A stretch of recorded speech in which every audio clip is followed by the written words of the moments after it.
자, 반갑습니다. 배돈찬 교수의 맛있는 돈 이야기의 배돈찬입니다. 자, 여러분 반갑습니다.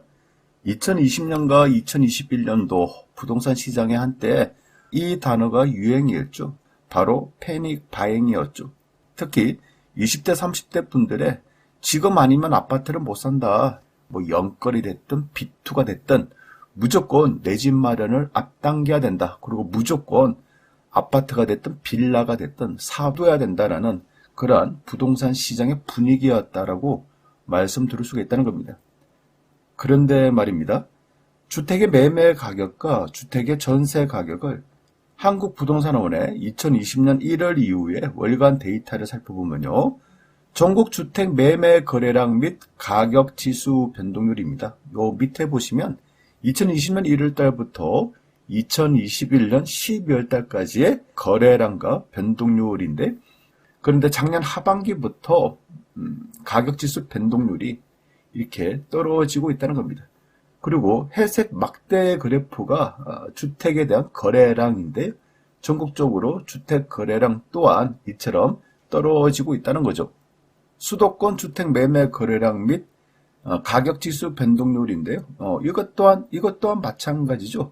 빨간색 선이 가격지수 변동률인데, 작년 1월달하고 작년 12월달을 비교를 한다면 1월달 이후 9월달까지 상승하다가 이제 하반기 들어서 급격하게 이처럼 꺾이고 있다는 거고요.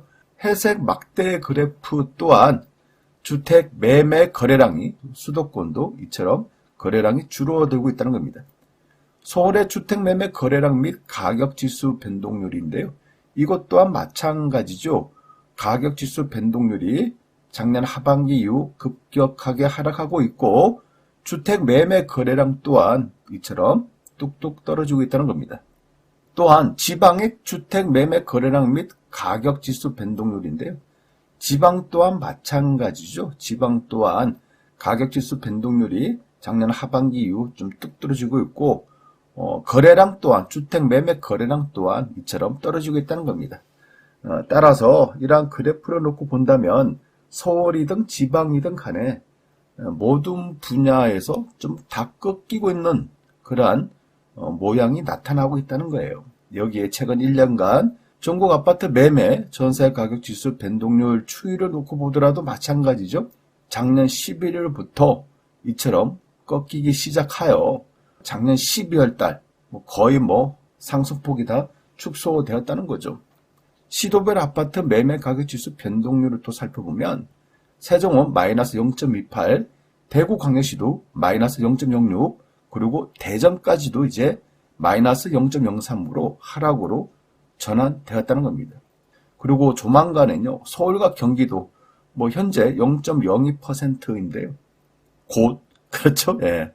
곧 매매 가격 지수 변동률이 하락으로 전환될 가능성도 있어 보인다는 겁니다. 그리고 밑에 지역인 전라남도 0.01이라는 거죠. 그러면 조만간에 그렇죠, 마이너스로 전환될 가능성 많아 보이고요. 부산 또한 마찬가지죠. 현재 0.01%이지만 이 또한 마이너스로 전환될 가능성이 많아졌다라고 말씀드릴 수가 있다는 겁니다. 그리고 전국 아파트 전세 가격 지수 또한 마찬가지인데요. 먼저 세종, 대전, 대구는 마이너스였고, 여기다가 경기도까지 전세 가격 지수 변동률이 현재 마이너스를 기록하고 있다는 거예요. 곧이어 인천도 0.02, 서울도 0.02, 강원도도 0.03이니까 그렇죠. 조만간에 이런 지역도 전세 가격 지수가 하락으로 반전 가능성이 좀 있어 보이고요. 중부 지역을 놓고 보더라도 충청남도가 0.07, 전라북도가 0.05, 경상북도도 0.07이라는 겁니다. 더 밑에 지역으로 본다면 제주도가 0.09, 전라남도가 0.04, 경상남도가 0.08, 부산이 0.03이라는 겁니다. 어때요, 여러분? 전세 가격 지수 변동률을 놓고 보면 거의 전국적으로 그렇죠. 그러니까 0.1%의 단위는 광주광역시, 울산광역시, 충청북도밖에 없다는 얘기예요. 나머지 지역은 다 0.0 몇 %대로 이렇게 형성이 되고 있다는 겁니다. 거의 요 화면을 보시면 명확하지 않습니까? 전세 가격 또한 하락으로 전환되는 지역이 서서히 증가될 것으로 보인다는 거예요. 이처럼 전국적인 매매 가격과 전세 가격이 하락으로 막 전환되고 있는 그러한 이유가 뭐 간단하죠. 첫 번째로 보면 금융정책으로서 금리 인상, 어제도 금리 인상 또 됐지 않습니까? 또한 대출 규제, 또한 205만 가구라는 주택 공급, 또한 사전 청약, 이런 부분들이 이제 부동산 시장의 영향이 서서히 나타나고 있다라고 봐야 되겠죠. 또한 제가 보는 점은 그래요. 이거 말고라도 몇 가지 이유가 더 있겠죠. 그것은 바로 조세 정책이에요. 그렇죠. 취득세, 양도소득세, 보유세 강화. 이거 누구나 다 알고 있는 사실인데 이제는 이러한 조세 정책까지 영향이 서서히 미치고 있다는 거예요. 취득세 강화. 그래요. 다주택자 입장에서는 괜히 아파트 하나 샀다가 취득세가 12%야. 그렇지 않습니까? 취득세 12%, 10억짜리 아파트를 샀어. 취득세가 1억 2천. 이거 분명히 부담된다는 거예요.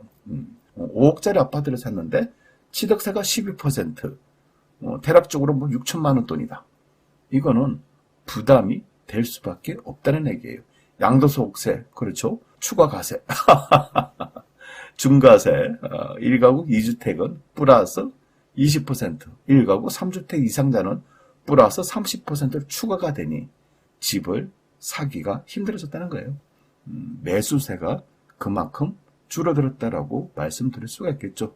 또한 제가 생각하는 점, 무엇보다도 사람들이 이제 부동산에 대한 인식이 아파트의 가격이 올라도 너무 많이 올랐다는 거예요. 그렇죠? 이러한 인식이 이제 사람들 마음속에 자리 잡게 됨으로써 섣불리 아파트 사기가, 섣불리 집을 사기가 무서워졌다는 얘기겠죠. 또한 두려워졌다는 얘기겠죠. 그만큼 매수하고자 하는 마음이 줄어들었다라고 이렇게 말씀드릴 수가 있겠죠. 따라서 아파트의 거래량이 급감하고 있고 매매 가격, 전세 가격 또한 하락으로 전환되는 곳이 서서히 증가되고 있다라고 봐야 되겠죠. 따라서 이제는요, 그동안은 패닉 바잉의 시대에서 이러한 시대는 가고 이제는 패닉 셀링의 시대가 서서히 도래될 수도 있을 것으로 보인다는 얘기입니다. 왜냐하면 투자의 목적으로 아파트를 샀는데 아파트 가격이 올라가지가 아니해. 오피스텔이 안 올라가. 그러면 매수한 여러분은 어떤 생각이 드나요? 아파트 가격이 안 올라가네? 그러면 그 순간부터 팔고 싶다라는 생각이 들 수밖에 없다는 얘기예요. 그러면 어떤 이들은 나는 원금, 즉 투자 금액 본전에 올 때까지 나는 기다릴 거야. 기다릴 수도 있겠죠. 그런데요, 중요한 것은 시간이 지나 보니까 세입자의 전세기간 만기가 도래됐네요. 그런데 세입자가 전세금을 돌려달라요. 전세금이 하락했는데. 그렇죠. 이럴 경우 기존의 세입자에게 전세 금액을 돌려주지 못할 경우 또한 내린 전세금을 어떻게 돈을 마련해서 줘야 될 경우 이럴 경우가 도래가 된다면 그렇죠. 패닉 셀링 시대가 올 수밖에 없다는 것이겠죠. 물론 그런 상황이 오기 전에 여러분 잘 대응을 하셔야 되겠죠. 일단은 전세금의 흐름 눈여겨보시고요. 대통령 선거 또한 눈여겨보셔야 될 것으로 보입니다. 이상까지 배동찬 교수의 맛있는 도움 이야기였습니다. 감사합니다.